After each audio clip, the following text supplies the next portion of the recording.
All right, today we are cracking open the black box. We're going to become digital neuroscientists and try to reverse engineer how an AI actually thinks. This is all about a brand new field called mechanistic interpretability, and trust me, it's a wild ride. I mean, you see this stuff every day, right? An AI can write a beautiful poem, it can debug your code, it can explain things you barely understand yourself. We know what they do, but the real mystery, the thing that keeps scientists up at night, is how. What is actually going on inside that giant web of numbers? For the longest time, it's just been a complete black box. So the key that unlocks this whole thing is a really simple shift in how we think about it. This quote from the AI lab Anthropic puts it perfectly. We have to stop seeing AI as this kind of unknowable, magical force. Instead, we need to treat it like a computer program. A really, really complex one, for sure, but still just a program. And any program can be debugged, it can be reverse engineered, and eventually it can be understood. Okay, so if we're going to treat this AI like a program, where do we even start looking for the code? How do we find the ghost in the machine? Think of it like this. A biologist might map out the neural pathways in a brain to see how it works. Well, AI researchers are doing the same thing. They're meticulously mapping the internal wiring of these models, searching for these specific little subnetworks, they call them circuits, that do one specific job. Each circuit is like a single function, or a line of code in that massive program. But here's the first major roadblock. When you try to read this neural code, you quickly realize the language it's written in is, well, it's not exactly straightforward. This right here is one of the biggest headaches. See, in a perfect world, things would be easy. You'd have one neuron that fires when it thinks about cats. We call that monosemantic, simple. But that's not what happens. What we actually get are polysemantic neurons. A single neuron might light up for cats, but also for financial news and maybe even car parts. It's like trying to read a sentence where every word has 10 completely different meanings. It's a mess. So how in the world does it cram all that information in there?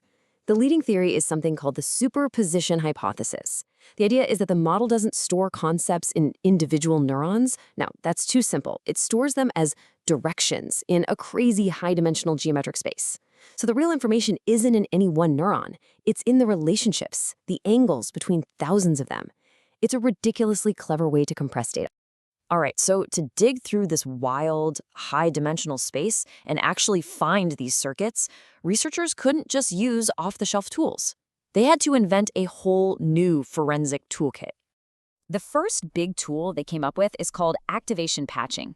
You can think of it like dusting for fingerprints at a crime scene. It's super clever. First, you give the model a clean sentence, like the Eiffel Tower is in Paris, and you record all its internal brainwaves. Then, you give it a corrupted sentence. Now, here's the magic trick. You take one tiny signal from the clean run and you patch it into the corrupted one. If that one tiny change suddenly makes the model say Paris, boom, you found a fingerprint. You've proved that little component is a crucial part of the circuit. And that one idea, that's just the start. It's blossomed into this whole toolkit. Activation patching is slow, but it's super reliable for testing a hunch.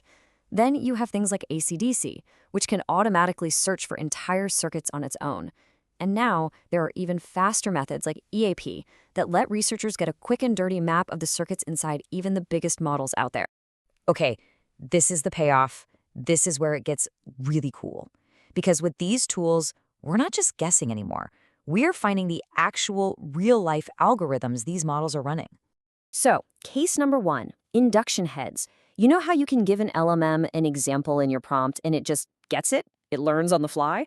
Well, it's not magic, it's this. They found the specific copy-paste circuit that's responsible for that amazing ability.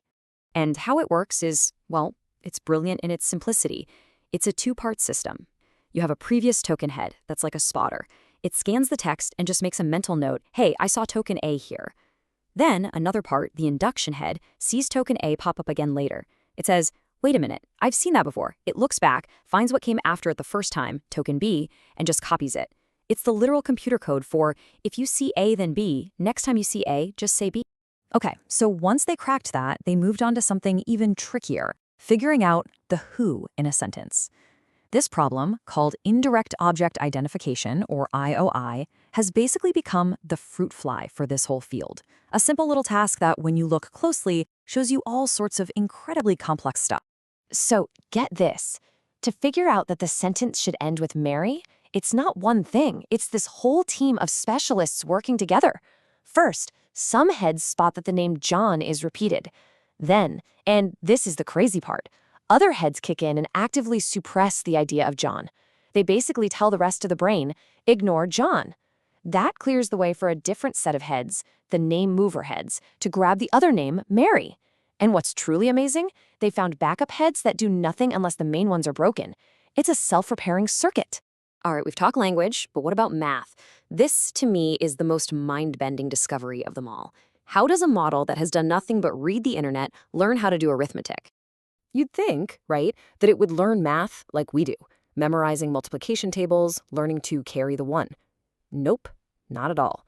During its training, it just sort of fumbles around in the dark until it stumbles upon its own method, an alien method that just happens to work.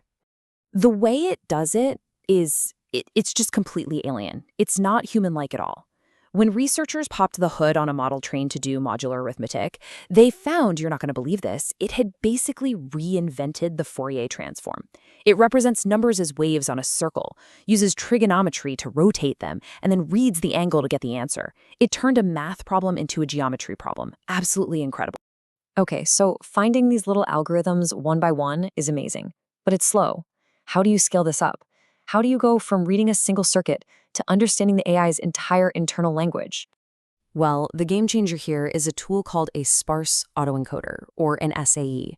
You should think of this thing as the Rosetta Stone for AI.